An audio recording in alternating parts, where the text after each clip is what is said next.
ఈ బాస్కెట్ ఎప్పుడు క్లీన్ చేశానో కూడా గుర్తులేదు. 2 సంవత్సరాలయిందో ఏమో తెలీదు. ఇంకా కిచెన్ అంతా క్లీన్ చేసిన తర్వాత ఇలా ప్రశాంతంగా అయితే ఉండింది. కానీ షింక్‌లో బోలెడన్ని అంట్లున్నాయి. ఇవన్నీ కూడా కడిగేసేయాలి. కడిగేసేస్తే ప్రశాంతంగా ఉండిద్ది. ఇంకా నాకు కిచెన్ పనైతే అయిపోయిద్ది.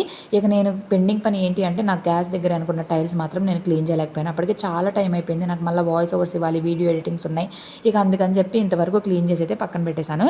ఇక అవి పడుకున్న తర్వాత ఇంకెందుకు అనిపించింది ఫ్రిడ్జ్ కూడా క్లీన్ చేస్తే సరిపోయిద్ది కదా అని చెప్పి ఫ్రిడ్జ్ కూడా నీట్‌గా కడిగేసుకొని మళ్ళీ అరేంజ్ చేసేసుకుంటున్నాను. ప్రశాంతంగా అనిపించింది నాకు.